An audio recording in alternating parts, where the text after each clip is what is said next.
Halo, selamat sore teman Bakudaya. Selamat datang di webinar Flourishing as a Working Mom, Raising a Child with Autism yang diselenggarakan dalam rangka memperingati International Women's Day di 8 Maret minggu lalu. Terima kasih ya teman Bakudaya sudah meluangkan waktu untuk bergabung dalam diskusi penting sore ini. Mungkin sebagian teman Bakudaya mengikuti acara ini sambil ngabuburit sebelum waktu berbuka puasa ya. Senang sekali saya Reni dan tim Bakudaya yang bertugas sore ini menemani perjalanan teman Bakudaya dalam webinar kita. Seperti biasa, sebelum acara inti webinar dimulai, saya sampaikan 3 hal mengenai pelaksanaan webinar. Pertama, agenda webinar sore ini adalah talk show, diikuti dengan sesi tanya-jawab. Saat webinar, fitur chat, berbicara, dan video peserta tidak aktif. Kedua, pertanyaan dari teman Bakudaya akan dibacakan di sesi tanya-jawab. Jadi, silahkan ajukan pertanyaan terkait topik sore ini melalui Q&A form yang disediakan di kolom chat. Dan yang ketiga, jika ada dari teman Bakudaya yang hadir sore ini menghendaki sertifikat kehadiran webinar. Gimana tuh caranya? Ikuti webinar kami sampai akhir, informasinya akan dibagikan di akhir sesi. Teman Bakudaya, perempuan di dunia kerja sering dihadapkan dengan tantangan ekstra, mulai dari kesenjangan kesempatan hingga beban ganda, terutama bagi ibu yang memiliki anak berkebutuhan khusus. Menyeimbangkan karir dan peran pengasuh bisa menjadi perjalanan yang sangat menantang, namun bukan berarti tidak mungkin dilakukan, bahkan untuk terus berkembang dalam berkarya. Nah, webinar ini bertujuan untuk meningkatkan pemahaman tentang autisme dan tantangan yang dihadapi ibu bekerja dalam mengasuh anak berkebutuhan khusus, serta bagaimana setiap diri kita dapat berkontribusi membangun sistem dukungan untuk meningkatkan inklusivitas di lingkungan kita. Sebelum webinar ini resmi dimulai, kita simak video dulu ya. Video singkat yang kami ambil dari YouTube channel bernama Amazing Things Project. Video ini menginspirasi kita untuk lebih memahami, mendukung, dan merangkul keunikan setiap individu, termasuk anak dengan autisme. Mari kita saksikan videonya. Hi, I'm Jai.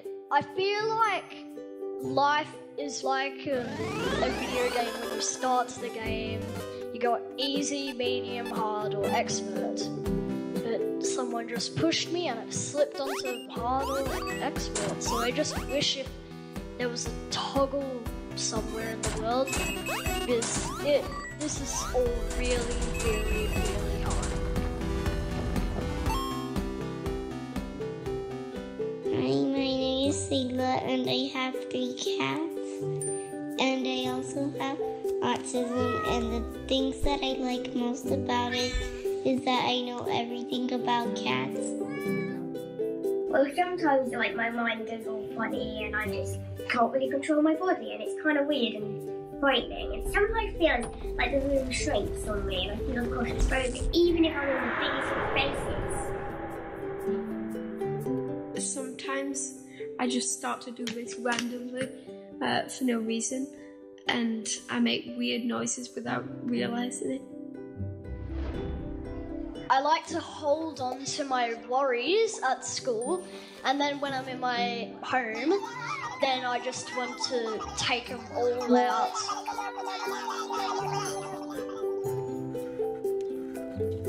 For some reason I can hear colours, and it's very weird.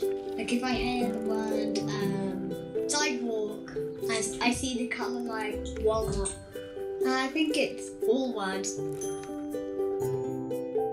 and I really like moving. I like spinning and jumping and wrapping myself in a blanket, and it makes me feel good and calm and happy.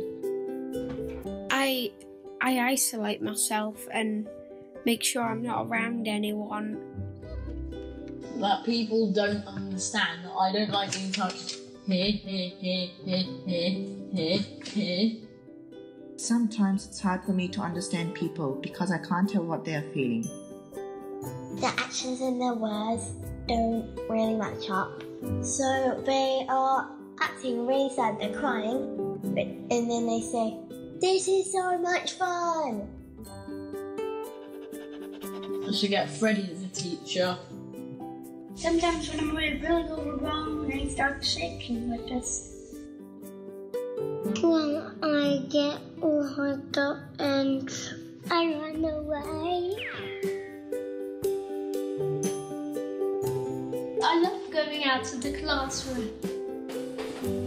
I want to go to my story. I really love talking to my mind. And I have different personas. The happy puppy, the dumb puppy, the smart puppy, and the almighty, the normal puppy. And I have no idea what a normal puppy is like.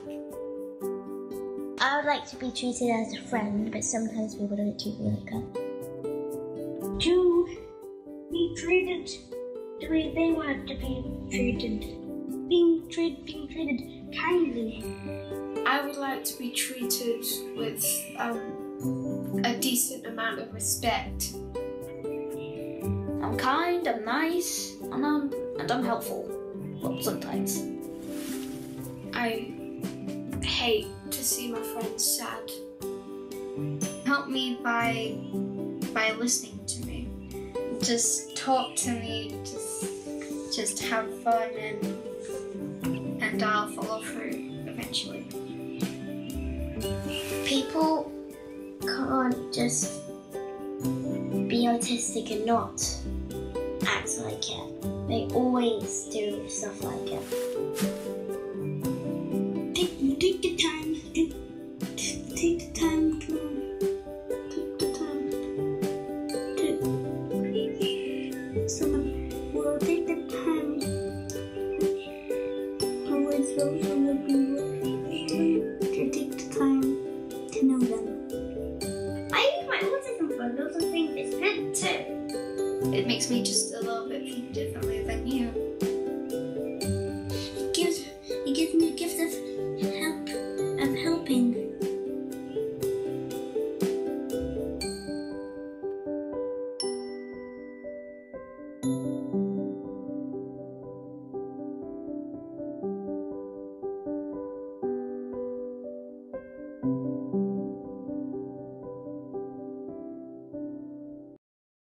Video yang sangat menyentuh ya. Dari video tersebut, kita dapat lebih memahami bahwa anak dengan autisme memiliki cara unik dalam memandang dunia. Mereka adalah individu istimewa dengan potensi hebat untuk ditemukan dan dikembangkan. Di Bakudaya, kami percaya bahwa setiap individu berharga dan berhak mendapatkan kesempatan untuk tumbuh, belajar, dan berkontribusi dengan caranya sendiri. Dengan dukungan yang tepat, mereka tidak hanya bisa berkembang, tapi juga menginspirasi kita melihat dunia dengan perspektif yang lebih luas dan penuh makna. Nah, untuk mengeksplor autisme kaitannya dengan ibu bekerja, kita akan bersama menyimak webinar Flourishing as a Working Mom, Raising a Child with Autism yang diselenggarakan oleh Bakudaya sebagai salah satu bentuk aksi untuk berkontribusi dalam menyebarkan wawasan dan mengembangkan sumber daya manusia Indonesia. Bakudaya berkolaborasi dengan narasumber inspiratif dalam setiap webinar yang diselenggarakan, termasuk sore ini. Mengusung tagline Elevating Human Potential, Transforming Organization, Bakudaya adalah HR Consulting yang beraspirasi sebagai partner terpercaya dalam mentransformasi organisasi melalui individu-individu di dalamnya. Sebelum kita masuk ke sesi utama, saya akan mengenalkan secara singkat moderator talk show sore ini, founder sekaligus CEO Bakudaya, Ibu Maria Agustina Samperuru, yang juga dikenal dengan Mbak Pepi Samperuru.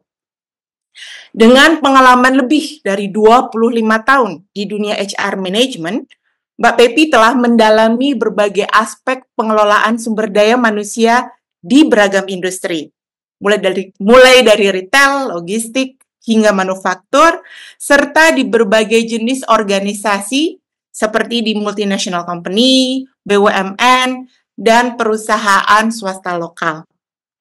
Keahlian Mbak Pepi semakin diperkuat dengan beragam sertifikasi, baik di bidang assessment, sertifikasi asesor, hingga Global Credentialed Coach. Sebagai seorang profesional yang telah lama berkecimpung dalam dunia pengembangan individu dan organisasi, Mbak Pepi sangat memahami pentingnya menciptakan lingkungan kerja yang inklusif dan mendukung, terutama bagi para ibu yang menghadapi tantangan ganda dalam karir dan pengasuhan anak berkebutuhan khusus. Langsung saja deh kita hadirkan Mbak Pepi ke tengah-tengah kita untuk memandu talk show sore ini. Yuk!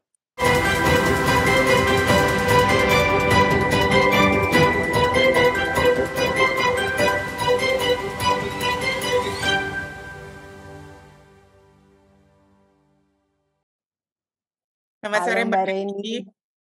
Selamat sore. Terima kasih banyak sudah diperkenalkan dan terima kasih juga Mbak Reni sudah membuka webinar kita ini dengan semangat yang luar biasa. Thank you. Baik. Selamat sore teman Bakudaya.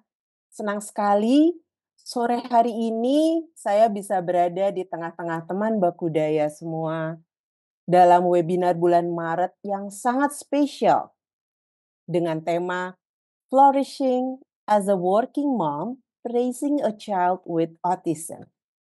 Acara ini diadakan dalam semangat International Women's Day yang kita peringati pada tanggal 8 Maret lalu.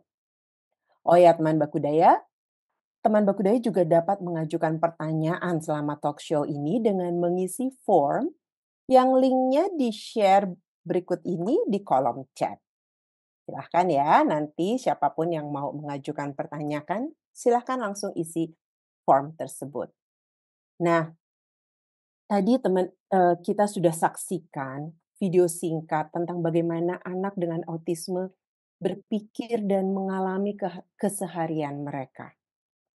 Hari ini kita akan berbicara tentang keberanian, ketangguhan, dan kasih sayang yang luar biasa dari para ibu yang tidak hanya menjalankan peran profesional, tetapi juga merawat dan membesarkan anak dengan autisme. Kita tahu bahwa menjadi ibu bekerja saja sudah penuh tantangan, apalagi ketika harus menghadapi perjalanan unik dalam memahami, mendukung, dan mencintai anak dengan kebutuhan khusus.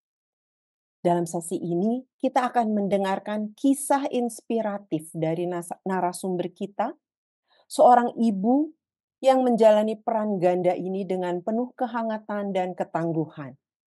Kita akan belajar dari pengalaman nyata, strategi yang membantu dan bagaimana kita semua bisa mendukung para ibu luar biasa ini dalam perjalanan mereka. Tanpa berlama-lama lagi, teman Bakudaya, izinkan saya memperkenalkan keynote speaker kita hari ini. Dan terlebih dahulu kita lihat profil beliau melalui portofolio beliau berikut ini. Ya, inilah dia. Ibu Diah Arum Witasari, SPC, MPCT. Seorang certified coach, seorang HR consultant, dan juga seorang psikolog. Beliau adalah seorang profesional yang sukses di bidangnya, sekaligus ibu dari anak dengan autisme. Saya biasa memanggil beliau dengan sebutan Mbak Wita. Buat saya, Mbak Wita ini hadir sebagai sosok yang hangat, yang lembut, penuh kasih, namun juga profesional dan tegas di dalam menjalankan peran-peran profesionalisnya. Melalui portofolionya, kita bisa lihat bagaimana Mbak Wita bisa berperan pada perusahaan-perusahaan besar dan ternama. Dari sisi pendidikan, Mbak Wita pun tampak sebagai seorang learner yang tidak pernah berhenti belajar. Setelah S1 Psikologi dari Universitas Pajajaran, beliau melanjutkan S2-nya di UI dengan gelar Master Psikologi Terapan. Dan sertifikasinya juga banyak banget ya teman Bakudaya. Secara khusus kita bisa lihat sertifikasi pada bidang coaching mulai dari ACC, Associate Certified Coach, PCC, Professional Certified Coach, bahkan ACTC, Advanced Certification in Team Coaching. Dan juga banyak sertifikasi lain yang sudah tidak diragukan lagi Mbak Wita ini sungguh menguasai bidang keahliannya. Nah, teman Bakudaya, mari kita sambut dengan semangat Ibu Diah Arum Witasari.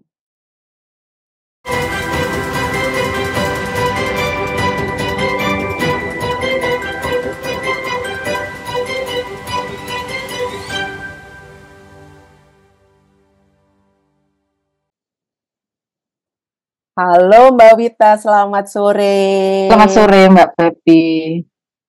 Terima kasih banyak. Terima kasih kembali. Saya seperti ini kepalanya tadi begitu berbunga-bunga menunjukkan saya, waduh, saya begitu kah? Gitu ya, sampai nggak enak hati nih. Terima kasih banyak. Begitu Terima Mbak. kasih banyak. Mang. Sama-sama. Kita yang terima kasih Mbak Wita sore hari ini berkenan hadir di tengah-tengah kita.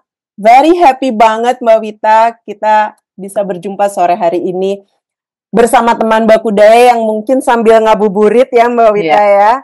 Mendengarkan sharing dari sharing sambil Wita. Menunggu waktu berbuka nanti ya. Waktu berbuka, betul. Ya. Mbak Wita, kita langsung saja. Boleh, tema yang kita usung sore ini adalah flourishing as a working mom, raising a child with autism. Ini kan, Mbak Wita banget nih. Ya. Jadi memang pas sekali Mbak Wita sebagai keynote speaker kita di sore hari ini. Nah Mbak, bisa nggak Mbak ceritakan nih kepada saya dan kita semua yang hadir di sini sedikit aja tentang perjalanan awal Mbak Wita saat pertama kali mengetahui bahwa anak Mbak Wita memiliki autisme. Boleh diceritakan? Oke, makasih Mbak Pepi. Selamat sore rekan-rekan yang sudah hadir di ruangan ini semuanya ya. Salam sehat selalu, salam bahagia. Pertama kali itu sebenarnya begini, waktu dia umur 9 bulan, dokter anaknya itu sudah bilang begini, Bu, anak ibu ini coba deh dicek ke dokter tumbuh kembang. Ini pediatrician-nya ya, dokter anaknya. Oke, karena kenapa dok? Gitu. Karena kan kalau bayi itu kan selalu rutin ya kita bawa ke dokter. Soalnya kalau dibawa ketemu dengan saya, dia hampir menghindari tatapan mata saya, tapi lebih melihat ke stetoskop saya. Oh, oke. Itu 9 bulan. Paling enggak stimulusnya harus lebih banyak ya Bu, dari anak-anak yang lain. Sebagai orang dengan latar belakang psikologi ya Mbak Pepi ya, saya kan belajar psikologi perkembangan itu ingat ya, masih ingatlah tahap-tahap perkembangan itu seperti apa. Oke, berarti ini anak harus distimulasi lebih. Jadi umur 9 bulan waktu itu sudah saya banyak ajak ke activity outdoor gitu ya. Sampai akhirnya suaranya itu hilang. Maksudnya kemampuan bahasanya yang tadinya tuh berkembang sampai umur 8-9 bulan, tiba-tiba nggak pernah ngomong. Nah ini buat saya sesuatu nih ya. Nah sejak itulah saya ke dokter tumbuh kembang, cek ke dokter tumbuh kembang yang satu lagi, ada 2 dokter kalau nggak salah. Sampai saya ketemu psikolog, kan psikolog juga harus cari psikolog yang lebih ahli ya. Nah, akhirnya ketemu dengan dokter di umur dia 1,5 tahun. Dokter mengatakan, 1,5 tahun, itu sekitar 18 bulan ya, berarti ya. 18 bulan ya, saya matematikanya jelek. 18 bulan gitu. Kemudian, Bu, ini namanya PDD NOS. Langsung ya, kalau kita itu di psikologi itu punya buku suci gitu ya, namanya DSM. Jadi buku untuk melihat diagnosa psikologi itu apa namanya. Di situ saya cari. Dan DSM pun berkembang ya. Itu kan berdasarkan statistik gitu kesehatan, jenis diagnosa bukan kedokteran tapi psikologi. Saya bukan klinisi, saya bukan psikolog klinis, jadi saya juga tidak terlalu mendalami bidang itu. Tapi di situ saya mendapatkan awal diagnosanya dia oke, berarti ada yang berbeda dengan anak tipikal. Jadi anak ini anak spesial. Cuma waktu itu nggak tahu namanya. Nah, belakangan saya cari tahu, browsing, ada namanya ASD, Autism Spectrum Disorder. Jadi di DSM yang terakhir, yang paling updated, itu dikatakan ini spektrum. Jadi mungkin beberapa orang yang punya atau dititipkan anak-anak seperti saya Allah titipkan ke saya gitu ya, anak berkebutuhan khusus dengan spektrum ini, itu spektrumnya sangat luas. Gitu. Jadi kalau ditanya pertama kali ya waktu itu dia belum 2 tahun ya, 1,5 tahun. Nah sejak itu saya udah mulai ngikutin apa yang disarankan oleh dokter tumbuh kembang, disarankan oleh dokter syaraf anak, disarankan oleh psikolog untuk dia mulai mengikuti terapi-terapi. Gitu Mbak Pepi, awal mulanya. Walaupun dalam hati itu kalau ditanya, ini kenapa ya kok belum bisa ngomong?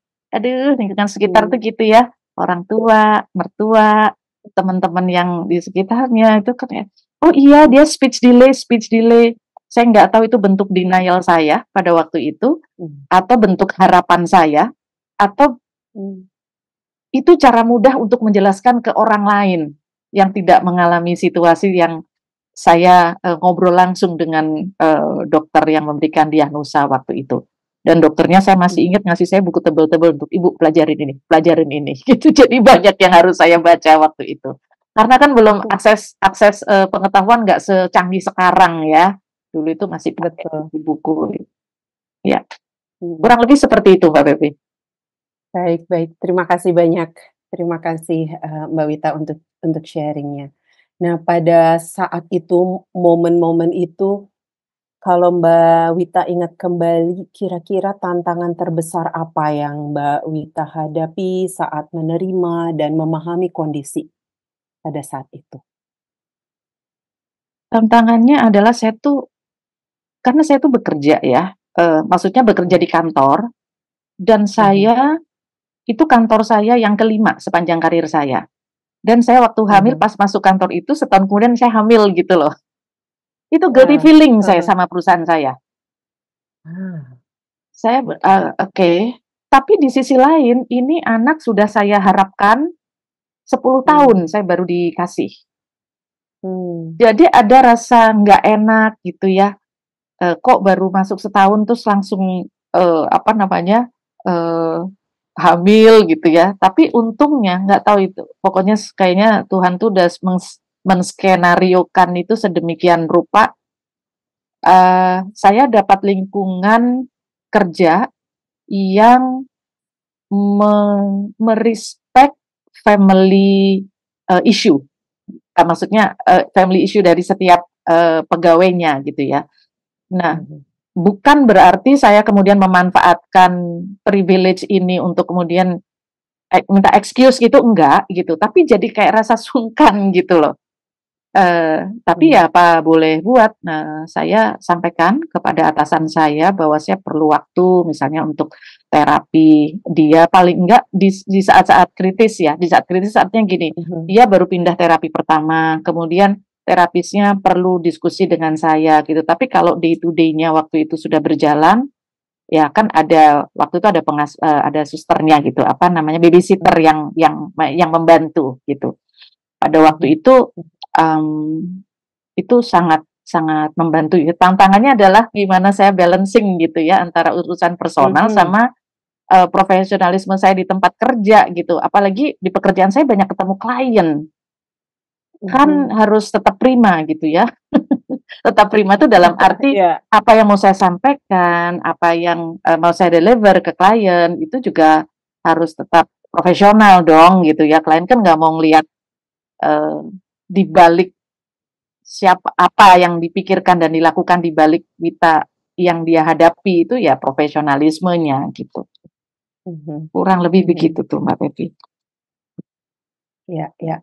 Nah, tadi ada rasa salah terhadap kantor, kemudian juga Mbak Wita cerita bahwa harus mungkin mengantar terapi atau pindah atau menghadiri penjelasan dari terapis. Nah, gimana tuh Mbak Wita membagi waktu dan energi terutama ya antara pekerjaan dan kemudian pada saat mendampingi anak? Nah, waktu itu saya masih sangat muda ya kalau dibandingkan sekarang ya. It was 16 years ago gitu ya, hampir 16 tahun yang lalu gitu. Jadi kayaknya kalau membagi energi itu energi fisik gitu ya, itu apa namanya, excitement-nya ada apa ya, excitement untuk agak ada tertantangnya gitu loh. Tertantangnya, ini harus bisa gitu. Saya juga bukan orang yang gampang atau yang cukup terampil membagi waktu ya pada saat itu. Makanya saya nggak bisa sendiri. Ada kebutuhan untuk saya butuh support. Makanya ada yang bantu di rumah. Kemudian mungkin saya harus waktu itu saya harus meng-hire driver gitu kan. Nggak mungkin saya driving sendiri, jemput dia ke ini gitu ya, dari tempat terapi ke rumah. Dulu sempat kalau susternya lagi pulang kampung gitu ke daycare gitu. Kemudian ada yang bantu. Jadi memang memikirkan bagaimana support sistem itu harus kita bentuk gitu. Harus saya dan suami bentuk waktu itu. Jadi memang harus ada obrolan gitu ya, bagaimana ini sebaiknya untuk bisa jalan bersamaan. Tapi mungkin memang nggak ada yang ideal. Saya nggak mengatakan itu ideal ya, tapi mungkin itu terbaik ya dan terindah yang pernah saya lakukan gitu Mbak Pepi. Beautiful banget Mbak Wita. Iya. Nah, selain tadi ya bahwa ada dukungan dari orang rumah mengatur, ada strategi apa lagi nih? Atau mungkin yang justru strateginya khusus banget nih, karena kondisi itu pun sangat khusus gitu, yang bisa membuat mendukung Mbak Wita juga untuk tetap produktif di pekerjaan, sekaligus juga hadir untuk anak Mbak Wita gitu. Oke. Ada. Saya nggak mengatakan karir saya perfect ya, Mbak Pepi dan teman-teman di sini gitu. Ada ups and down-nya gitu. Dan saya nggak pernah menyesali itu gitu. Ketika saya ingat saya pernah down banget gitu ya. Karena yang saya lakukan adalah untuk supporting anak saya gitu. Jadi kalau menyeimbangkan sampai pada titik saya harus memutuskan saya mau ambil peran ini terus-menerus atau harus ada yang saya manage. Saya nggak mengatakan dikorbankan ya. Jadi saya juga nggak mau berkorban. Ini juga mungkin tips gitu ya. Jangan kita merasa jadi victim gitu. Kalau saya berkorban buat anak saya, itu kok rasanya merendahkan diri sendiri, padahal kita itu udah dikasih potensi kan. Kita tuh dilahirkan di dunia ini kan dalam bentuk yang paling sempurna. Anak saya pun dilahirkan dengan bentuk yang paling sempurna. kebetulan, nggak ada yang kebetulan. Dan dia dititipkan ke saya, pasti ada message-nya dong. Kenapa anak ini dititipkan ke saya yang melahirkan, bukan ke orang tua yang lain.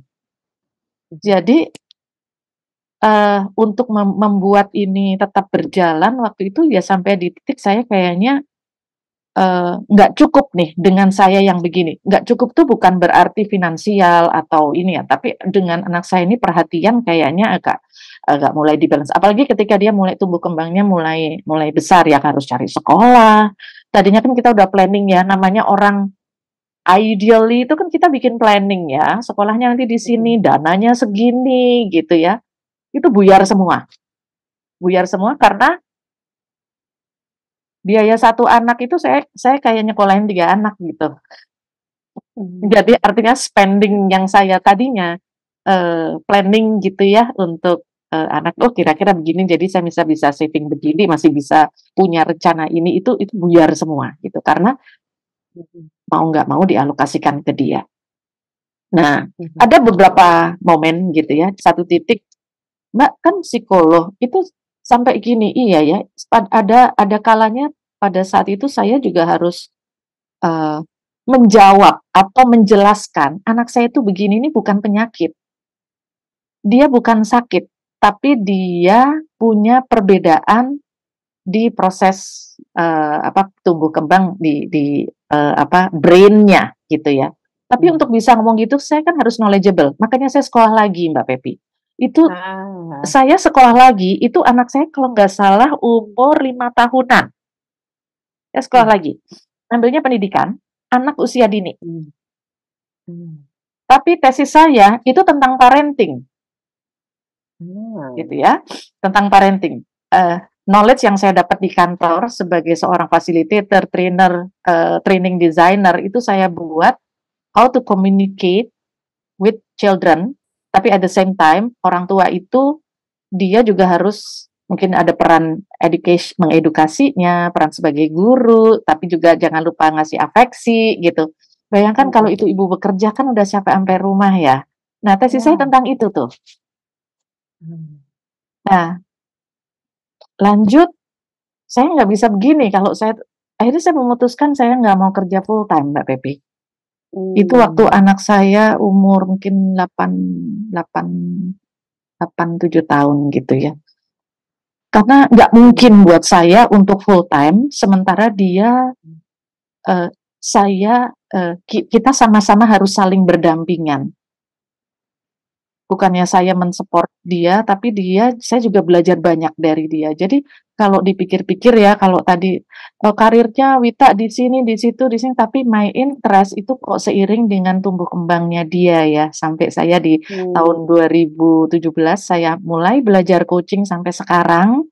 Itu sebenarnya passion yang bertumbuh gitu ya, seiring dengan mendampingi dia. Jadi mungkin saya akan mengatakan dia itu guru terbesar saya, Mbak Pepi. Reason kenapa saya melakukan ini itu pasti yang saya pikirkan ada unsur dianya, selain minta blessing suami ya, gitu. Tapi ada unsur dia juga masuk dalam perhitungan saya untuk saya membuat keputusan-keputusan karir gitu. Maaf kepanjangan ya obrolan saya kalau udah ditanya begini. No. Ceritanya Thank you panjang. banget. Gak apa-apa Mbak. Ini ini masih tengah-tengah lah ya. Ya mungkin masih awal-awal juga kita. Tapi banyak hal yang bisa dipetik bagaimana Mbak Wita dalam situasi tersebut. Mbak tadi sebelum Mbak Wita memutuskan untuk akhirnya aku mengambil jalan lain tapi tidak menjadi bagian dari korporasi. Nah, pada saat Mbak Wita masih di dalam korporasi, Mbak, waktu itu respons lingkungan kerja Mbak Wita terhadap situasi yang Mbak Wita hadapi seperti apa? Tantangan terbesarnya lebih di mana? Dan dukungan apa yang sebenarnya Mbak Wita dapatkan pada waktu itu? Yang tadi saya sampaikan, saya mendapatkan perusahaan yang saya beruntung ya, itu mungkin udah jalannya ya. Beruntung sangat care dengan kalau ibu bekerja lalu anaknya butuh support gitu. Kebetulan aja gitu ya. Sorry, saya kenapa sih bilangnya kebetulan? Soalnya nggak kebetulan nih. Saya dititipin anak berkebutuhan khusus ini yang berbeda dengan anak-anak pada umumnya. Karena waktu itu pernah pada masa yang sama itu kita hamil bareng-bareng nih. Saya dengan beberapa rekan gitu. Ada 2 atau 3 orang gitu yang hamilnya tuh bersamaan, beda beberapa bulan, ada yang berbeda hari, beda minggu, beda bulan gitu ya. Nah, tapi yang berbeda cuma anak saya gitu. Itu minder ada sih gitu ya. Tapi apa namanya support dari lingkungan yang tidak membebani saya, lingkungan kantor gitu ya waktu itu ya. Membebani saya dengan hal-hal yang saya nggak butuh dikasihani. Kalau dikasihani itu bikin saya marah malahan gitu. Ih kasihan ya Wita anaknya begini gitu. Itu saya malah sakit hati kalau gitu. Tapi oke, all good Wita, good gitu. Jadi saya juga apa ya termotivasi gitu. Jadi kayak energinya nambah. Jadi juga pulang ke rumah itu kerjaan beres gitu, bisa fokus 100% ke anak saya gitu. Atau paling nggak ngecek gitu apa keperluannya ya, karena waktu itu kan masih didampingin sama ada babysitter gitu. Jadi support lingkungan, support manajemen pada waktu itu, makanya jadi sayanya sendiri yang nggak enak gitu. Karena kan harus 8 to 5, belum kalau ini harus lembur, harus ini gitu ya. Ya nggak masalah kalau ada di kantor, berarti kan saya kan menunjukkan saya available untuk kerjaan kantor. Tapi begitu saya pulang ya bolehlah kalau di chat-chat aja, tapi kan mungkin at least saya di rumah mendampingin anak gitu. Ya. Jadi Mbak, kalau menurut Mbak Wita, mungkin ini kita bisa dari pengalaman Mbak Wita, kemudian kita juga bisa sampaikan kepada perusahaan yang mungkin diwakili oleh teman-teman HR yang hadir di dalam webinar ini gitu ya. Kira-kira apa Mbak yang bisa dilakukan oleh perusahaan atau rekan kerja untuk lebih mendukung ibu bekerja yang memiliki anak berkebutuhan khusus? Kalau dari pengalaman Mbak Wita seperti apa? Sebetulnya support moral itu sudah sangat cukup. Being listened, being understood. Saya nggak meminta excuse untuk kerjaan saya dikurangi dong, ini gitu. Tapi ketika misalnya harus tugas waktu itu ya, overseas nih. Wita, are you okay? Jadi ditanya dulu gitu. Kita ada kebutuhan ini. Dan ke luar negerinya waktu itu juga dalam rangka training gitu ya. Saya is it okay Wita kalau kamu saya assign untuk pergi ke luar negeri, kalau kamu nanti misalnya kita kan waktu itu saya ingat berempat, ada yang bertiga gitu ya. Kalau memang ini nanti kita bantu urus semua.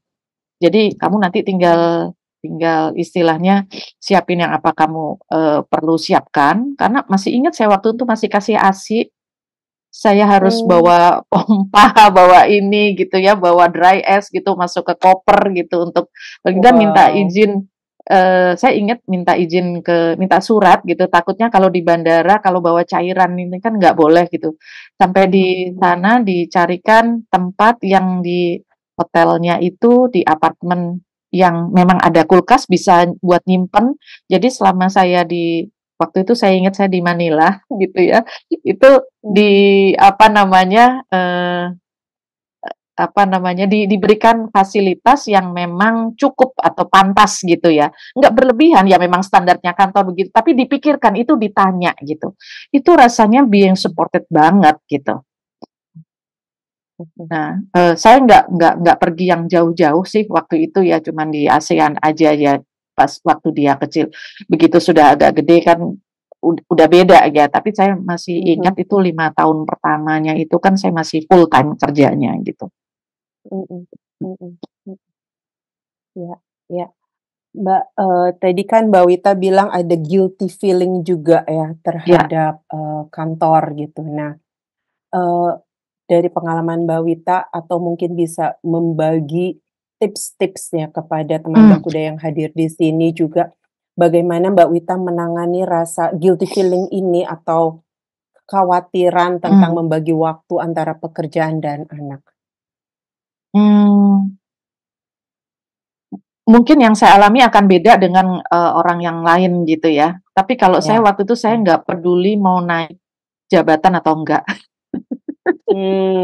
Ya, gitu. ya, ya, Tapi ya. bukan berarti saya males-malesan gitu. Artinya saya Mhm. melakukan semaksimal mungkin yang saya bisa lakukan di kantor gitu ya.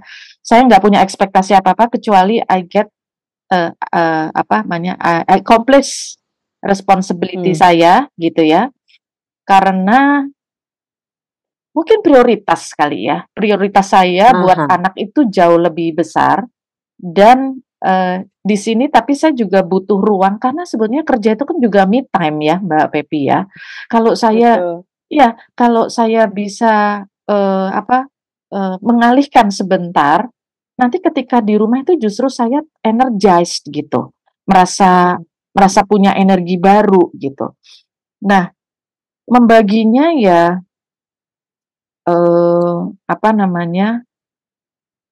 lebih belajar untuk time management sih waktu itu saya aware sekali gitu ya, tadinya agak loose gitu ya.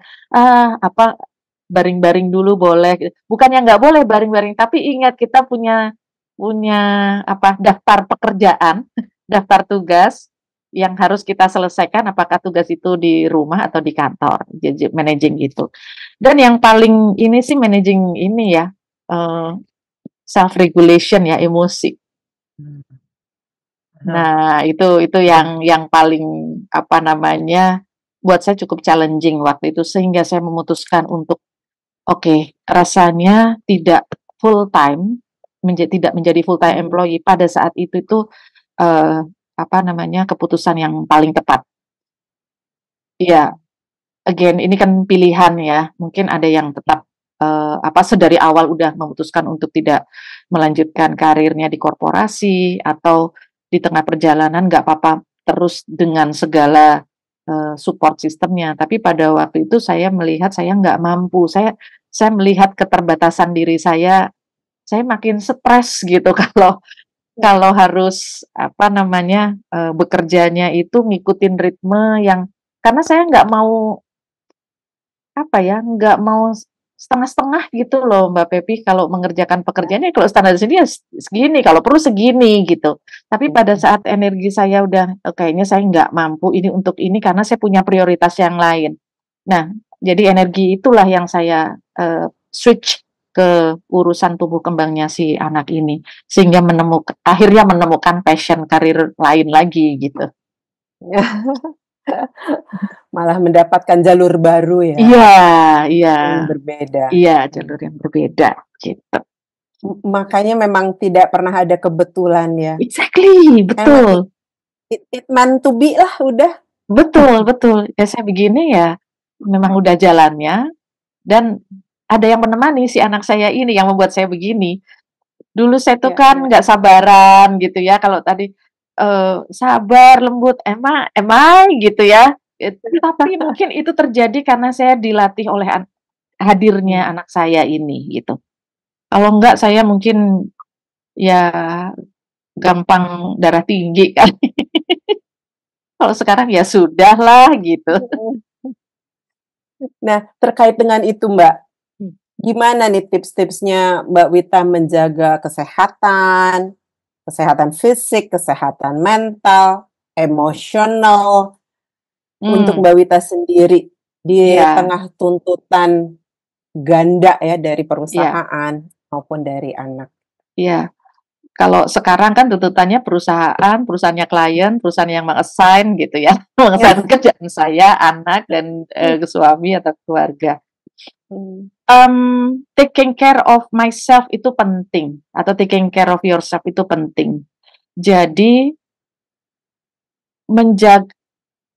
menjaga emosi, memberikan waktu untuk diri sendiri itu bukan egois, tapi itu cara untuk saya bisa membalance diri sendiri Supaya ketika saya harus berhadapan dengan masalah lagi, I'm okay gitu. Apa yang dilakukan? Ya hobi ya, mengerjakan apa yang kita suka. Saya tetap olahraga, saya sukanya berenang, jalan pagi. Belakangan lagi nyoba stretching yang dibantu oleh reformer gitu ya. Saya menemukan kesenangan yang berfaedah gitu buat diri sendiri.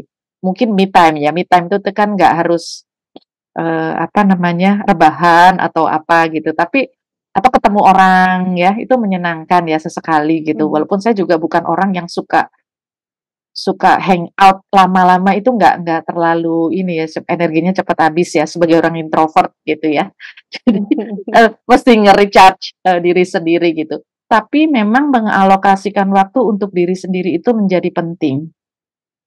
Apapun itu ya, buat olahraga, buat shopping misalnya ya, shopping yang memang kebutuhan yang kita butuhkan, atau untuk belajar sesuatu yang baru, itu kan sebetulnya me time. Bisa melakukan apa aja yang menurut kita bisa away aja dulu gitu dari rutinitas atau dalam tanda petik kewajiban kita sebagai ibu. Dan itu anak saya tahu, Mbak Pepi. Jadi gini, oke, ibu lagi coaching ya? Oh, ibu lagi ngajar kelas gitu. Iya, jam berapa sampai jam berapa? Jam 7 sampai jam setengah 9 ya.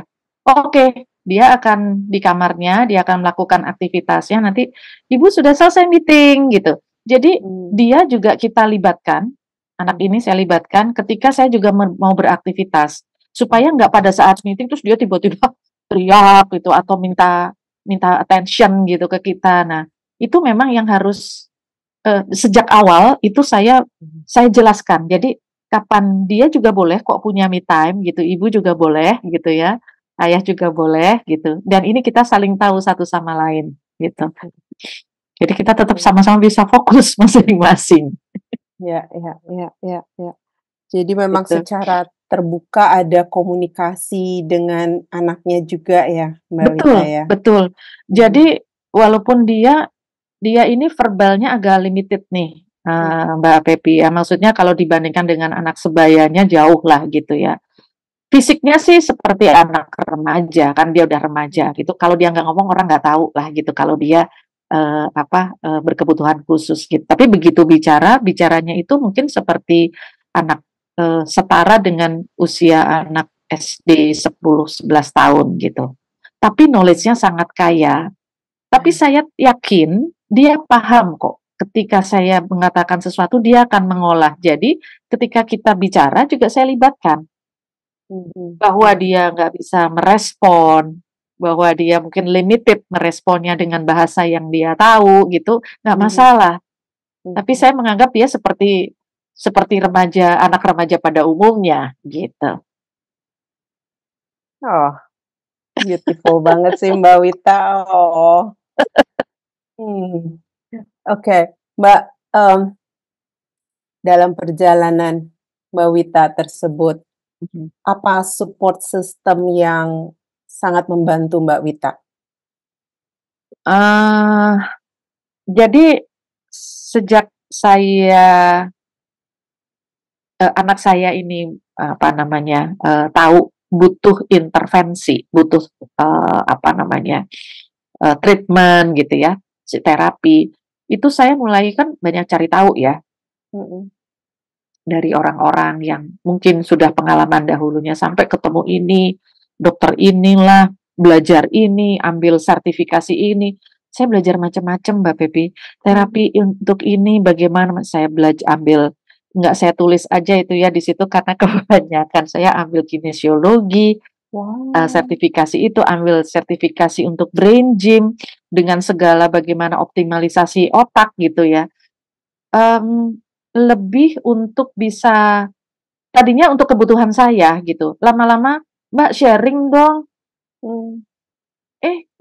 memang perlu ya, perlu gitu, akhirnya saya sharing lah, entah itu di TK, waktu itu ada CSR-nya kantor, tuh saya beberapa kali ke TK agak di pelosok gitu ya, dan menyampaikan ke orang tua murid, ke ini kan kalau di saya sangat beruntung Mbak Pepi karena saya punya akses untuk bisa punya fasilitas ketemu dokter dan terapis. Tapi orang tua yang agak di pelosok gitu ya, dengan pemahaman yang terbatas dan akses ke pengetahuan untuk itu terbatas, itu kan butuh disupport. Nah itu beberapa kali saya ke daerah gitu ya, nggak jauh-jauh sih di daerah Bogor ini pelosok gitu kan juga masih apa namanya banyak lah yang bisa kita sharing gitu ya dengan para orang tua di sana. Akhirnya saya menemukan satu komunitas lah gitu ya, komunitas pembelajar, komunitas terapis gitu, walaupun saya nggak jadi terapis di sana gitu. Lalu komunitas orang tua yang punya anak berkebutuhan khusus, nggak cuma autism gitu. Kemudian ketemu komunitas, nih saya boleh spill nggak sih di sini? Nama komunitasnya pokoknya komunitas yang mensupport keluarga yang mensupport autism gitu, masyarakat peduli autis, empati itu kalau boleh saya spill sedikit. Kemudian ada forum keluarga spesial Indonesia, jadi ada di situ gitu. Lebih karena pengen ada satu mungkin secara psikologis ya, teman saya banyak loh, ada loh orang tua yang juga seperti saya, atau mungkin saya masih lebih beruntung ya dengan kondisi seperti ini gitu, dan kita bisa saling support gitu. Walaupun saya belum pernah ketemu tatap muka sih, terus terang Mbak Pepi, itu ada di WhatsApp group, ada di Telegram gitu ya. Tapi di Forkesi karena forum keluarga spesial itu saya sempat jadi pengurus di situ, diminta tolong gitu ya. Padahal saya juga, saya bisa apa sih gitu. Tapi ya nanti saling sharing itu saling membantu dan saling menguatkan. Dan bisa mengadvokasi gitu ya. Karena siapa lagi sih yang mau mengadvokasi anak-anak kita itu kalau nggak komunitas ini gitu. Itu yang jadi menguatkan gitu. Dan tentunya keluarga ya Mbak Pepi ya. Karena awal-awal kan orang tua nanyanya kan simple. Itu anakmu bisa sembuh nggak? Autism bukan penyakit gitu kan ya. Itu yang nanya orang tua sendiri pada waktu itu tapi kan saya nggak gitu ya jawabnya ke ibu saya ya waktu itu ya. Cuma pelan-pelan mengedukasi dan menjelaskan bahwa ini hanya bukan hanya, ini memerlukan approach interaksi yang berbeda dan membutuhkan cara untuk mengoptimalkan tumbuh kembang yang berbeda gitu. Itu Mbak Pepi. Baik, thank you banget Mbak Wita. Nah, Mbak, kemudian nih setelah Mbak Wita menjalankan 17 tahun ya? Belum, baru mau 16, baru mau 16. Baru mau 16. Belum punya KTP, tahun depan nanti dia punya KTP. Nah, kira-kira apa pesan yang Mbak Wita ingin sampaikan kepada para ibu lain yang sedang menjalani perjalanan ini?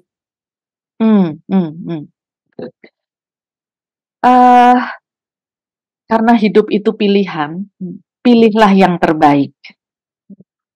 Nah, pilihan yang terbaik itu bukan yang balance. Ya, harus balance ya antara kantor sama atau pekerjaan. Karena pekerjaan nggak harus di kantor ya. Pekerjaan juga bisa, saya punya perusahaan sendiri atau taking care bisnis sendiri, itu kan juga pekerjaan ya, nggak harus di korporasi gitu. Tapi membalance itu menjadi penting. Nomor satu itu, balance itu nggak harus 50-50, tapi kapan kita fokus di pekerjaan dan kapan kita fokus ke anak, itu kita tahu kapan harus, kalau bahasa kucingnya tuh dancing in the moment gitu loh Mbak Pepi. Jadi kapan kita dancing dengan situasi itu gitu. Kalau dancing itu kan menyenangkan ya, jadi bukan karena keterpaksaan, tapi karena memang kita dengan sadar, saya memilih untuk fokus dulu ke sini, fokus dulu ke situ gitu. Karena kalau enggak jatuhnya guilty feeling. Saya awal-awal kan gitu, guilty feeling sama anak di satu sisi, di sisi lain guilty feeling sama kantor yang ngasih kerjaan gitu. Itu satu. Dan yang kedua, taking care of yourself itu menjadi penting. Karena ketika kita mendengarkan diri kita sendiri, kita kasih waktu buat diri kita sendiri, itu menguatkan. Jangan merasa, akhirnya saya belajar untuk tidak merasa bersalah gitu ya. Ketika saya harus merawat diri saya sendiri, karena ketika kita strong, baliknya keluar ketika harus mensupport anak, belum lagi urusan keluarga, urusan rumah tangga, itu jauh lebih strong. Gitu. Jadi termasuk itu nanti kan regulasi emosinya gitu ya. Terus saya udah capek marah-marah lah gitu ya Mbak Wepi ya. Saya udah gini, kalau dulu itu seneng banget sosmedan kan ya.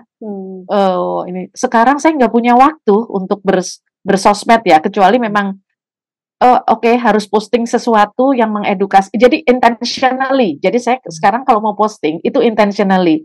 Ini manfaatnya apa ya? Kalau banyak manfaatnya, saya akan posting yang disampaikan. Tapi kalau banyak mudaratnya gitu, nanti aja deh, saya nggak suka tuh ngeliatin sekarang gitu ya. Kayaknya habis energi yang ngeliatin komentar-komentar yang nggak apa istilahnya, nggak positif gitu loh. Jadi sehingga kita bisa memfilter sendiri mana yang relevan buat saya, mana yang nggak relevan buat saya. Nah itu juga penting gitu. Jadi menjaga energi diri kita itu tetap positif ya penting ya. Lakukan hobi apapun itu hobinya. Mungkin teman-teman di rumah nanti pasti akan menemukan tipsnya masing-masing. Tapi mungkin 3 hal itu tuh Mbak Pepi kalau dari saya. Baik. Terima kasih Mbak Wita. Okay. Nah, satu lagi Mbak, kalau ada satu hal yang kira-kira misalnya bisa diubah atau ditingkatkan gitu ya dari support system yang ada di sekitaran ibu bekerja dengan anak berkebutuhan khusus. Kira-kira apa yang paling Mbak Wita harapkan?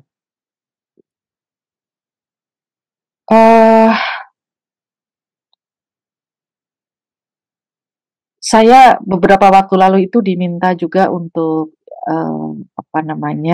sharing tentang women empowerment. Itu kan dari UN Women ya. Itu kan ada poin-poinnya. That's one thing. Jadi maksudnya secara regulasi, secara UN pun peduli gitu. Tapi itu kan tatarannya korporasi ya. Karena di situ kan bicaranya tentang karir gitu ya. Tapi nggak spesifik khusus untuk ibu dengan anak kebutuhan khusus. Karena tuh women empowerment saya lupa ada 8 apa berapa gitu ya. 8 apa 10 itu mencakup banyak banget. Itu dari situ tuh udah ada sebetulnya. Kalau yang dari tataran regulasi, saya mohon maaf kalau mengatakan saya nggak peduli. Maksudnya regulasi yang mengatur itu ya. Syukur kalau ada gitu ya. Bukan nggak peduli itu cuek gitu, tapi artinya oke, bagus kalau itu ada gitu. Apalagi di perusahaan-perusahaan sekarang kan yang peduli dengan misalnya ada nursery room gitu ya, ada itu saya sangat really appreciate karena dulu saya waktu anak saya kecil itu saya harus cari musola atau cari pumping di toilet itu kan nggak hygiene banget gitu ya. Itu. Nah, itu banyak perusahaan sudah mensupport itu di satu sisi. Nah, khusus untuk yang case ini sebetulnya mungkin nggak spesifik ya, tapi di beberapa organisasi itu udah punya ruang untuk menyediakan jasa konseling. Karena saya terlibat juga di mensupport beberapa company untuk menjadi external counselor gitu ya, atau external coach gitu, untuk isu-isu yang biasanya non teknis gitu. Nah itu it would be, saya akan sangat mengapresiasi gitu ya kalau korporasi atau perusahaan menyediakan layanan itu sebagai support system, nggak hanya buat ibu yang anaknya berkebutuhan khusus, tapi rasanya ibu bekerja juga akan membutuhkan, bahkan yang bukan ibu pun gitu ya, karena juga banyak bapak-bapak karyawan, pegawai itu juga datang untuk berkonsultasi apapun gitu ya, apapun itu namanya ya, ruang coaching atau ruang khusus atau ruang untuk sharing gitu ya. Being listen itu important dan melegakan soalnya Mbak Pepi. Jadi apapun lah itu namanya, namun apa namanya?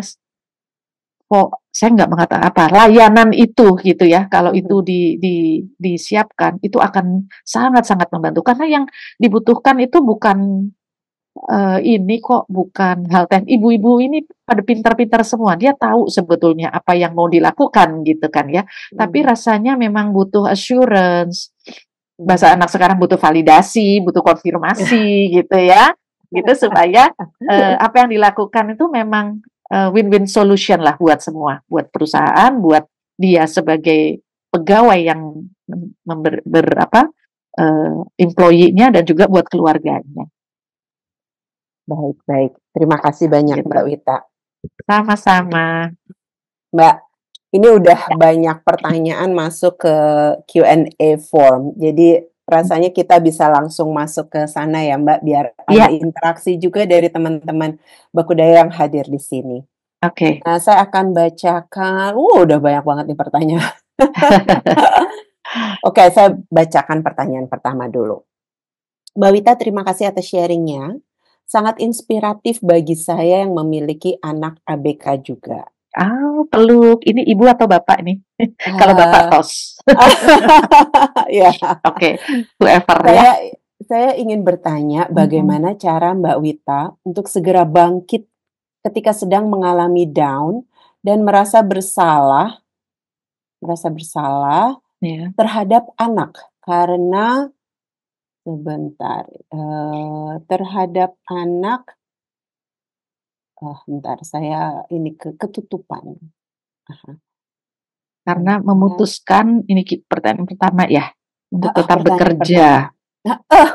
Mbak Wita malah bisa baca lengkap.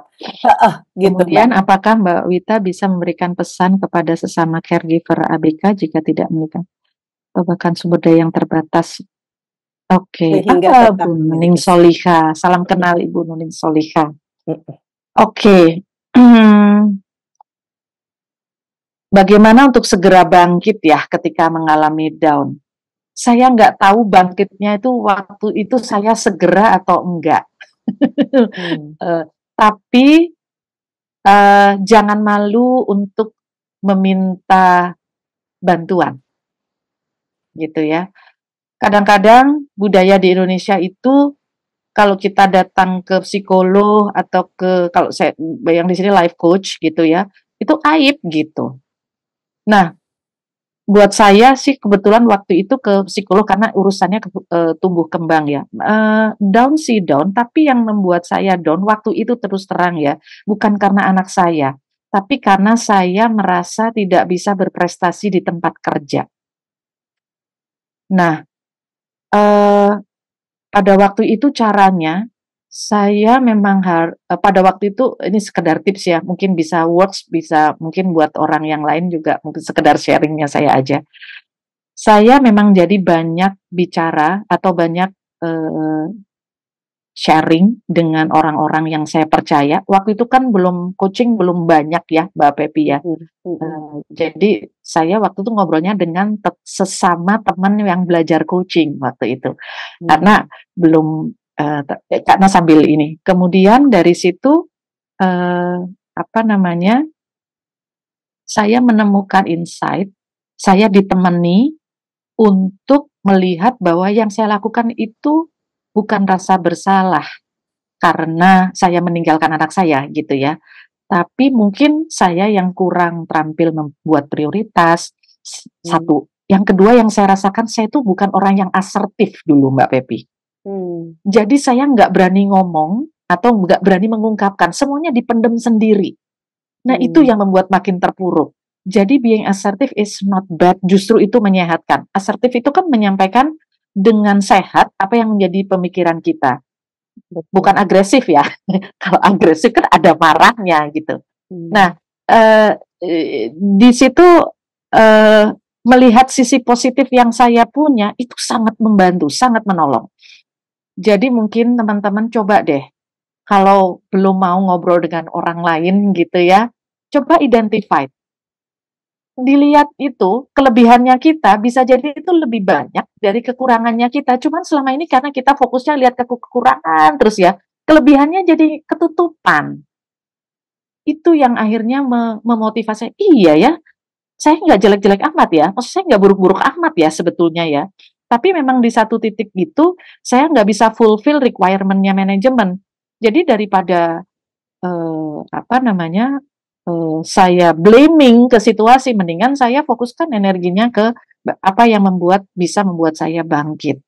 Itu. Jadi mindset ya, Bu Nuning ya. Itu yang pertama. Kemudian memberi pesan pada Yang sesama kedua. caregiver ABK ya, tidak memiliki support system. Sesama caregiver ini maksudnya siapa ya? Sumber daya yang terbatas ya, berarti mungkin orang-orang di rumah, mungkin orang tua atau biasa saudara dekat gitu ya. Mungkin kalau memang penangkapan daya pemahamannya memang perlu belum sampai, kita nggak usah mengedukasi, tapi ditunjukkan dengan cara kalau anak saya, jadi tapi boundary-nya harus jelas gitu, anak ini butuhnya ABC gitu ya, tolong saya disupport ini. Mungkin bisa jadi waktu itu juga yang menghalang saya adalah saya nggak berani asertif bicara, tapi ketika saya mulai punya keberanian untuk asertif bicara, itu lebih clear. Bantunya gini ya gitu, minta tolong supaya kita juga tenang gitu ya ketika meninggalkan anak di rumah atau di daycare gitu, orang-orang yang mensupport kita untuk taking care anak kita itu tahu maunya kita gitu. Mungkin itu ya so far yang bisa saya respon ya, karena mungkin kalau untuk lebih detail saya perlu tahu dulu support system ini siapa yang dimaksud, tapi kurang lebih kalau melihat dari kita ya, assertiveness-nya kita untuk menyampaikan gitu. Itu Mbak Pepi. Baik, terima kasih Mbak Wita. Kita lanjut ke pertanyaan kedua ya Mbak. Ini bagaimana tips dalam mencari sekolah untuk Ananda dari Bu Nulus Widayat. Terima kasih Bu, saya itu ya dulu udah punya planning Bu, waktu anak saya lahir, nanti anak saya TK-nya di sini, SD-nya di sini, SMP, SMA, kuliahnya di sini. Buyar semua dong ya, kan buyarnya itu buyar serius gitu, maksudnya ternyata saya diingatkan oleh Tuhan, ya kamu manusia boleh berencana, tapi kan juga ternyata kita harus mengikuti garis yang sudah ditetapkan gitu. Termasuk sama dengan mencari sekolah. Nah, pembelajaran berharganya untuk mencari sekolah itu memang kita harus cari tahu banyak gitu ya, sekolah mana yang mendukung inklusi. Sekarang, mohon maaf kalau saya boleh katakan, sebetulnya semua sekolah negeri itu nggak boleh menolak anak berkebutuhan khusus. Karena sekolah negeri harus wajib gitu ya, nggak boleh nolak siswa gitu. Tapi pertimbangannya mereka nggak cukup punya experience sama lingkungan yang mendukung. Ini juga jadi pembicaraan saya dengan psikolognya pada waktu itu. Jadi memang nggak semua sekolah ready. Jadi mungkin yang perlu dilihat adalah kita short list dulu ya, sekolah-sekolah mana yang memberikan dukungan. Dukungannya seperti apa? Anak saya sampai sekarang didampingi oleh shadow teacher. Karena memang sekolah ini sekolah inklusi, ya. Tapi memang ada syarat. Jadi ada perjanjian waktu itu. Oke, anak ibu bisa sekolah di sini, tapi nanti dengan shadow teacher ya. Jadi sampai sekarang dia mungkin kalau sekarang tuh high school ya, dia ada shadow teacher-nya. Nah, tipsnya anaknya diajak ketika milih sekolah. Kesalahan saya dulu adalah waktu anak saya udah pengen sekolahannya di situ ya. Kan ada trial ya kalau sekolah dulu itu ya sebelum dia masuk SD. Anaknya saya langsung ajak pas trial. Anak otis begitu mendengar suara ramai, suara bel, teng-teng tuh dia langsung wah gitu ya, tantrum. Fail dong ininya trialnya pada hari itu gitu. Terus saya langsung ya Allah, saya itu kok maunya saya ya, bukan maunya anak. Sejak itu saya belajar, ketika kita mau membuat keputusan buat dia harus dilibatkan. ketika saya membuat keputusan, walaupun saya yang punya kuasa ya, kita orang tuh, dia harus dilibatkan. Jadi nanti kalau milih sekolah, anaknya diajak ya, biasanya akan ada tuh energi yang dia, aku suka di sini Bunda, atau aku suka di sini, kayaknya aku enggak, itu kelihatan dari responnya dia. Jadi itu salah satu tips mungkin nanti bisa dipertimbangkan Ibu Nulus Widayati. Baik, terima kasih Mbak Wita. Ya. Kita lanjut ke pertanyaan ketiga. Wah, ini panjang-panjang lagi. Dan panjang-panjang. Kebetulan saya ibu bekerja dengan anak laki-laki saat ini usia 5 tahun, terdiagnosa ASD Asperger sejak 2 tahun yang lalu. Saat ini TKA dan didampingi oleh body teacher. Terapi behavior dan sensori integrasi seminggu 1 kali, sesekali timbul perilaku negatif, memukul kepala sendiri, melempar benda di sekeliling, menyubit orang, menjambak rambut sendiri. Suggest dokter apabila perilaku negatif semakin agresif, terpaksa harus mengkonsumsi obat-obatan. Namun saya dan suami masih galau. Dan sebisa mungkin mencari second opinion tanpa harus konsumsi obat. Apakah anak Ibu Wita disupport juga dengan shadow teacher di sekolah dan atau mengkonsumsi obat-obatan? Bagaimana tips untuk tetap menjaga emosi dalam menghandle anak yang sedang tantrum atau mencari perhatian dengan caranya? Terima kasih atas tips dan sharingnya. Diah Ratnasari. Oke, Bu Diah itu namanya sama dengan nama depan saya, beda I sama Y ya. Sarinya juga sama, bedanya Sana Ratna, saya Wita. Salam kenal Bu Diah. Anak saya nggak pernah minum obat. Jadi saya nggak pernah bawa dia ke psikiater. Memang saya sempat konsultasi ke dokter syaraf anak, tapi dokter ini approach-nya dia nggak pernah memberikan obat untuk penenang gitu ya, enggak. Jadi approach-nya dia sangat behavioristik. Jadi perilakunya yang diterapi sama kita buat habituasi. Mungkin beberapa dokter dengan case tertentu itu bidang keahlian kita tetap hormati, bisa saja ya ada suggestion atau ada pengobatan tertentu gitu. Tapi satu saya enggak gitu. Gimana ya kok sampai ya waktu itu saya memang spend waktu tiap weekend saya pergi ke outdoor. Dihabisin tuh energinya anak, main pasir ke pantai gitu ya. Itu sampai langganan. Saya kebetulan kan tinggalnya di Jakarta ya. Tiap minggu tuh saya ke Ancol. Kalau pagi itu saya nggak tahu sekarang masih ini nggak ya, diskon nggak ya? Pagi-pagi, kenapa? Dia main air laut, walaupun air lautnya nggak terlalu bersih ya, tapi kan air laut gitu. Jadi supaya sensorinya semua itu kayak terstimulasi, kena angin, kena itu, atau kita ajak ke daerah Sentul gitu, naik gunung, lihat ini, nyeker gitu ya. Jadi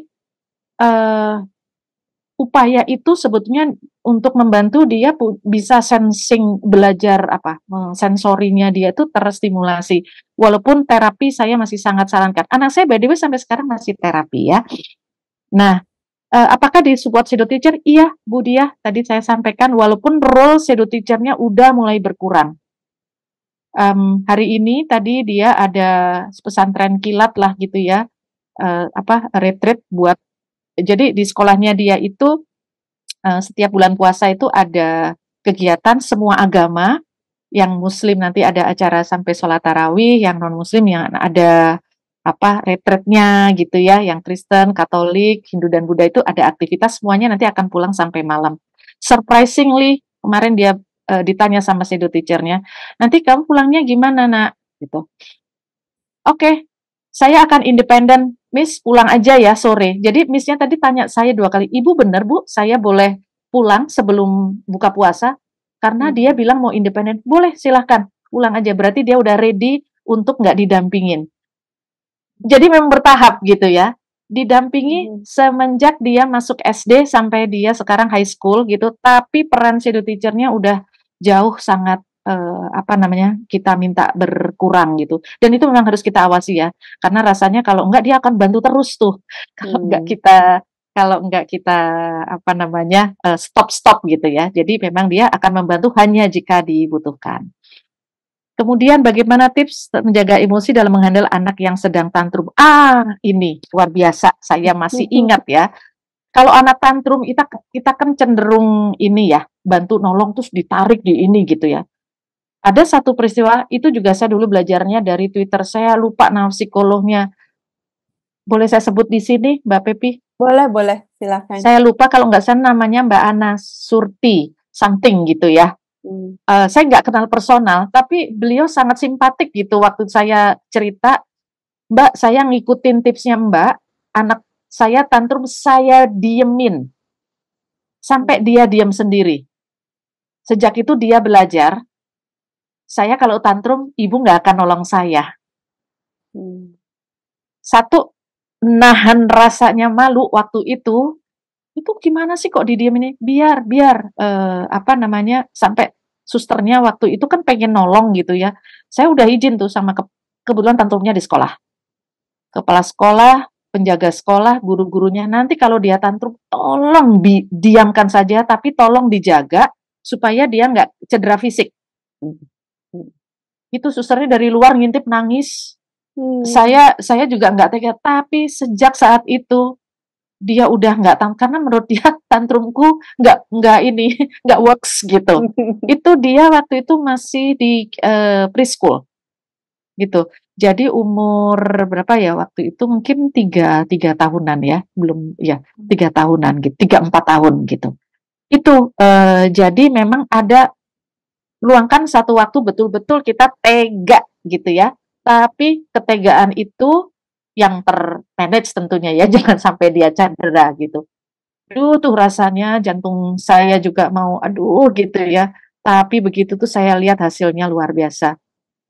Mungkin itu kita niatkan gitu ya, bukan kita jahat atau tapi kita sedang mengedukasi diri kita sendiri dan mengedukasi anak kita. Itu mungkin bisa dicoba tipsnya. Ayo, tega apa enggak? Terima kasih Mbak Wita. Kita langsung lanjut ke pertanyaan keempat ya Mbak. Apakah Mbak Wita pernah menghadapi orang di kantor, rekan atau atasan, terutama atasan, yang bercanda dengan menggunakan kata autis? Misalnya, si X emang gitu anaknya, autis, suka sibuk sendiri. Dan jika pernah, bagaimana menyikapinya? Pernah Mbak Visi, Mbak atau Ibu nih ya. Tapi saya lupa, cuma ada bos saya waktu itu, iya tuh orang tuh autis. Bukan, bicaranya nggak gitu malah. Iya tuh, dia tuh gila tuh. Dia bukan gila. Ya, jadi kebetulan ngobrolnya santai. Nggak gitu bos, dia tuh nggak gila. Dia itu special needs nih. Cara ininya dia melihat, karena kan ngomong sendiri ya, anak itu kan ada yang autis itu yang ngomong sendiri gitu ya. Nah, oh gitu ya. Dia tahu saya punya anak berkebutuhan khusus itu jadi sungkan sendiri gitu. Itu satu. Kemudian ada yang bercanda gitu ya, tapi bukan bos kalau di kantor waktu itu dia menyebutkan persis ini seperti yang ditulis Mbak Visi ini ya. Iya tuh dia autis, jadi autis tuh. Tunggu dulu, jangan ngejudge. Tapi saya sambil senyum-senyum. Terus kayak, oh gitu. Nah, kalau mereka nanya interest, baru kita jelaskan. Tapi kalau enggak, ya udah, enggak apa-apa. Dulu awal-awal sih saya sakit hati gitu ya, kalau ada orang bercanda seperti itu, apalagi di media sosial. Tapi lama-lama, ya dia nggak tahu lah. Maksudnya hati saya juga jadi netral aja. Maklum dia nggak tahu, saya lebih tahu gitu. Tapi nggak ngejudge gitu. Menyikapinya ya santai aja sih kalau sekarang. Kalau dulu kesel gitu, KZL gitu ya dulu ya. Kalau sekarang ya udah gitu. Jangan gitu. Nggak gampang loh jadi orang seperti anak dia. Mungkin dia juga perlu waktu untuk misalnya menyelesaikan reportnya gitu. Ya kalau memang kamu masih bisa mempekerjakan dia, ya silahkan diarahkan begini-begini. Malah jadi ngobrol akhirnya. Oh gitu ya Mbak ya? Gimana Mbak tipsnya? Malah begitu, jadi malah respect gitu. Jadi dibawa santai aja. Kita nggak menjadikan ini sebuah lelucon, tapi memang unsur edukasinya itu kita masukkan dengan santai aja gitu. Gitu. Baik, Mudah-mudahan baik. membantu Mbak Visi. Baik, terima kasih Mbak. Kita lanjut ke pertanyaan kelima. It takes a village to raise a kid. Ya Mbak, dalam situasi Mbak Wita, apa tips yang bisa Mbak Wita bagikan saat meminta dan menerima bantuan dari village-nya Mbak Wita tanpa merasa lemah? Ini kata Mbak Tina. Oke. Ketika ini village-nya saya itu adalah sekolahnya dia. Sekolahnya dia jadi ketika kita sharing sesuatu tentang anak kita tahu apa yang dia butuhkan dan apa support yang kita butuhkan dari sekolah, terutama gurunya gitu ya, karena yang punya peran itu adalah gurunya. Itu harus clear kita sampaikan. Jadi memintanya itu, anak saya itu begini-begini, saya perlu support seperti ini, lalu apa yang Anda butuhkan dari saya supaya Anda bisa mensupport anak saya, gitu. Jadi, lebih kita take charge gitu atas situasi ini. Dengan cara saya berkomunikasi seperti itu, sekolah jadi tahu apa yang saya mau, gitu. Saya tuh paling kesel, kalau ini kan suka komplain gitu ya, sekolahnya gini-gini, ini gurunya di sekolah tadi gini-gini. Tunggu dulu, jangan-jangan kita yang nggak berteman baik nih sama sekolah. Jadi kalau kita udah nanti menyekolahkan anak kita dimanapun dia ya, atau misalnya kalau di daycare gitu ya, atau tempat lesnya dia ini, kita harus betul-betul trust sama sekolah atau tempat ini gitu. Ya udah, kalau trust itu jangan kepo yang enggak gitu loh. Ya akhirnya menunjukkan kita nggak trust sama lingkungan itu. Nah, meminta dan menerimanya ya, kalau oke, Bu, tapi Ibu harus misalnya tadi ya, harus ada shadow teacher. Oke, saya akan siapkan shadow teacher, tapi kan shadow teacher-nya juga harus align nih dengan pembelian di sekolah. Apa yang saya perlu support ke dia supaya sekolah juga bisa saling support. Jadi istilahnya open communication ya, untuk berkolaborasi. Bukan negosiasi tawar-tawaran, tapi gimana ya kita semangatnya itu semangat kolaborasi. Gitu. Oke.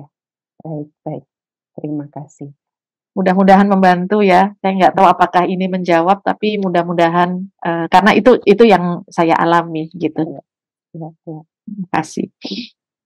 Pertanyaan ke-6, Mbak. Ini ada 2 pertanyaan sejenis, jadi dijadikan satu. Yang pertama adalah, apa tantangan terbesar saat memasuki masa remaja, dan bagaimana Mbak Wita membantu anak yang menemukan minat dan potensinya? Ini kata Nabila. Lalu pertanyaan yang sama juga, bagaimana ngadepin ABK yang akil balik, lelaki dan suka nyerempet hal-hal dewasa? Ini menurut Pak Sigit nih. Aduh, terima kasih. Tos dulu dong, Mbak. Tos. Terima kasih ya Pak sudah hadir, dan Ibu Nabila ya, pertanyaannya mirip-mirip. Oke, nah kekhawatiran ini juga saya rasakan ketika dia menjelang remaja, gitu. Tapi satu, kalau dari pendekatan agama itu boleh ya, dari disampaikan juga. Dan kita, kalau tipsnya waktu itu saya jadi temannya dia. Jadi di sekolah itu kan ada belajar namanya mata pelajaran kesehatan reproduksi. Nanti di rumah kita ulang lagi. Jadi ini kita melihatnya dari sudut sainsnya nih. Kalau laki-laki itu begini, perempuan itu begini. Itu dari sudut ininya ya, fisiknya. Oke, nah kamu udah tumbuh apanya nih, gitu ya. Nah nanti harus mulai bersih ya, mandi sendiri, udah nggak boleh dimandikan. Itu kan udah berangkat. Nah, caranya mandi bersih itu seperti itu waktu menjelang gitu ya, menjelang balik. Begitu menjelang balik, ya saya bilang ke bapaknya, ini udah peran bapaknya udah harus mulai lebih besar nih dalam hal ini.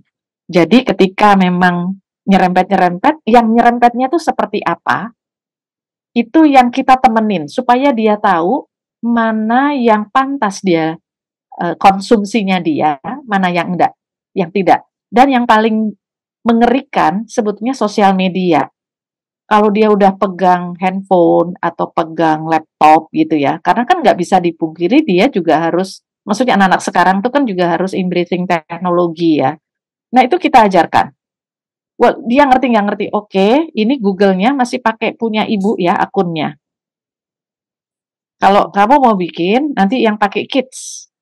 Ini batasnya yang ini. Oh iya, itu tontonan dewasa ya ibu ya. Dia sudah tahu begitu. Ya nyerempet-nyerempet ya boleh, kita senyum-senyum kadang-kadang. Tapi kita tahu, kita kasih tahu itu perlahan. Sama lah ya mungkin kayak anak tipikal gitu ya. Kalau remaja itu kan juga ada ininya ya. Ada ada curiosity-nya terhadap lawan jenis gitu. Nah, itu kayak distance kalau bicara, kalau apalagi kan anak saya itu mungkin juga sensori matanya itu juga kalau lihat sesuatu itu harus fokus begini gitu. Nah, kalau lawan jenisnya ini perempuan, anak saya laki-laki ya, kan rasanya perempuan yang normal diliatin begitu kan agak ngeri gitu ya. Nah, itu kita ajarkan kalau bicara harus jaraknya 1 meter ya.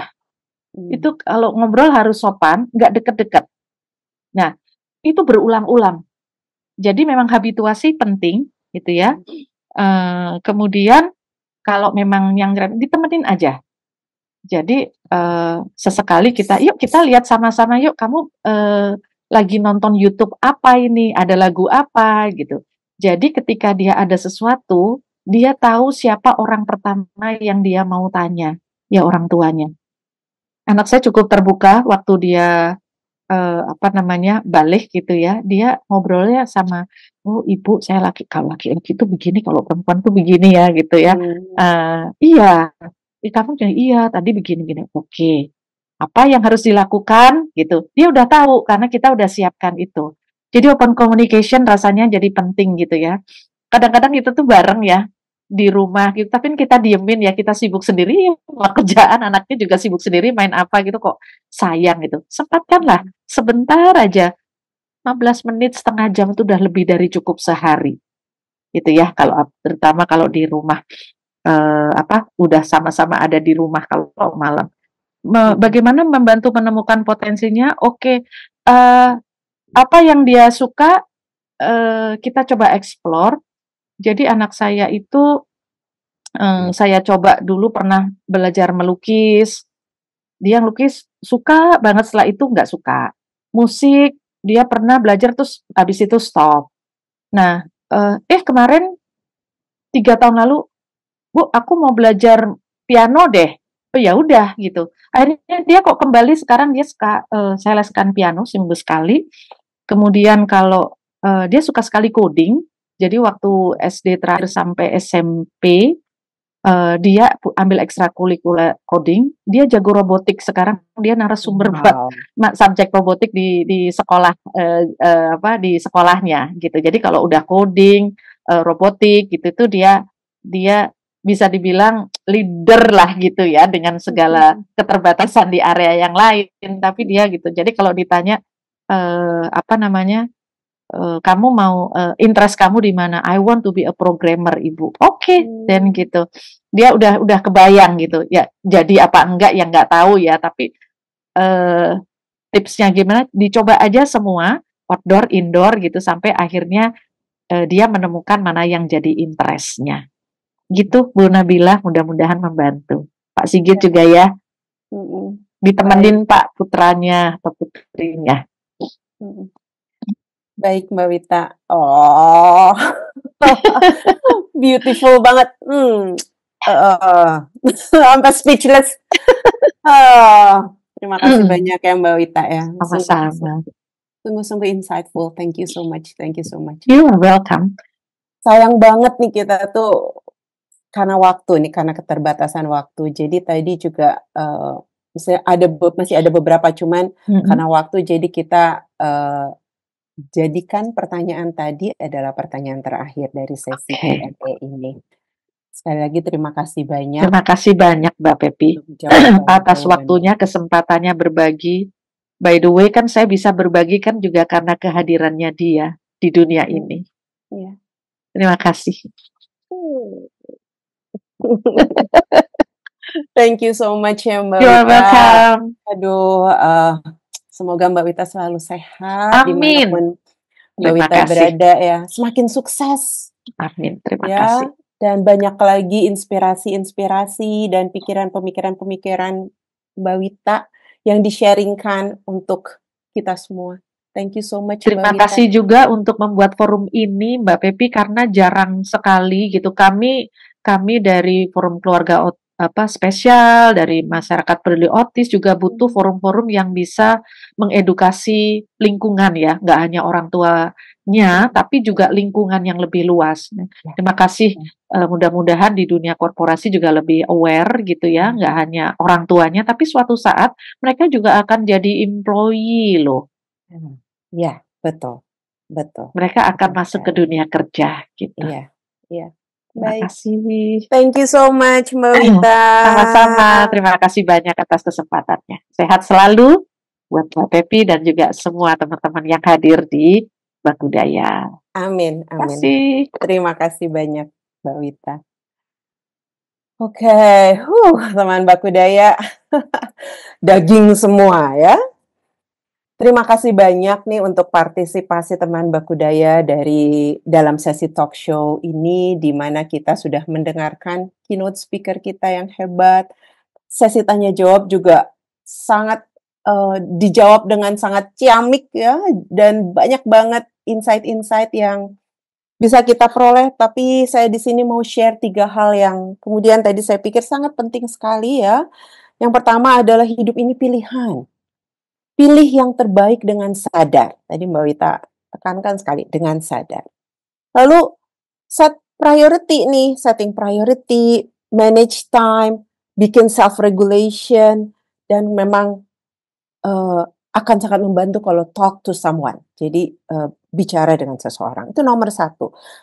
Nomor 2, teman Bakudaya sebagai orang tua dari anak berkebutuhan khusus, perlu juga taking care of yourself. Itu penting, tadi Mbak Wita mengatakannya lebih dari sekali gitu, bahwa taking care of yourself itu penting. Jadi memberikan waktu untuk diri sendiri. Me time, itu penting banget. Kemudian yang ketiga, tadi ini juga indah banget ya, bahwa anak itu adalah guru terbesar saya, kata Mbak Wita. Belajar banyak dari dia.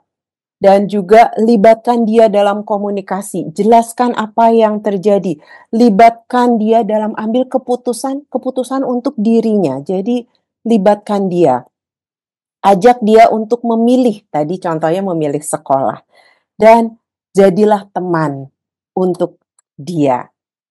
Indah banget ya teman Bakudaya, itu 3 hal yang saya rasa kita bisa bawa pulang dari sharingnya Mbak Wita yang sangat inspiratif ini.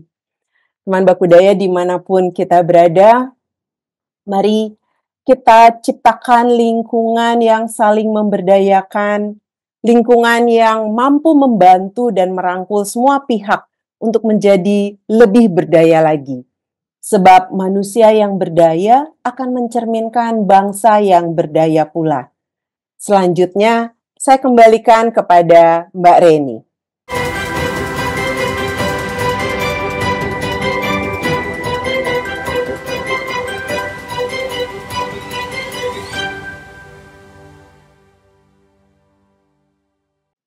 Hai Mbak Reni. Hai Pepi, masih speechless. Oh my God. Oke, kita udah harus siap-siap buka puasa. Itu yang memberi semangat. Betul. Terima kasih banyak Mbak Pepi. Sama-sama, thank you so much. Aku kembalikan sesinya ke Mbak Reni ya. Thank you, aku Terima kasih pamit. Mbak Pepi dan terima kasih teman Bakudaya yang masih setia, masih hadir di sini meskipun menyiapkan buka puasa juga dalam webinar kali ini. Nah, untuk membantu kami dalam pelaksanaan webinar berikutnya, kami mohon kesediaan teman Bakudaya mengisi feedback form melalui link di kolom chat maupun scan QR code yang ada di layar. Sudah terlihat ya? Sebelum webinar berakhir, saya sampaikan 3 hal terkait webinar. Pertama, sertifikat kehadiran bagi teman Bakudaya yang menghendaki sertifikat kehadiran webinar, silakan isi feedback form, kemudian konfirmasikan penulisan nama pada sertifikat pada form tersebut.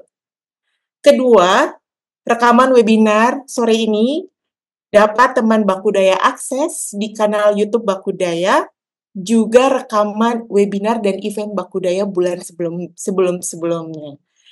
Dan yang ketiga, ikuti terus update dari Bakudaya melalui sosial media, baik Instagram, LinkedIn, atau Facebook, dengan account handle Bakudaya. Nah, teman Bakudaya, semoga teman Bakudaya berkenan dengan persembahan kami dalam bentuk webinar Flourishing as a Working Mom, Raising a Child with Autism sore ini. Saya Reni dan tim Bakudaya yang bertugas pada sore hari ini mengucapkan terima kasih yang sebesar-besarnya kepada Mbak Wita sebagai narasumber yang sangat inspiratif, juga Mbak Pepi yang sudah memoderasi talkshow dengan Ciamik. Terima kasih sekali lagi atas energi dan inspirasi yang dibagikan sore hari ini. Dan tentu saja apresiasi tinggi untuk teman Bakudaya yang hadir dimanapun teman Bakudaya berada. Selamat menyambut waktu berbuka puasa untuk teman Bakudaya yang menjalankan ibadah puasa. Terima kasih, terima kasih, terima kasih. Kami pamit. Sampai jumpa di webinar berikutnya.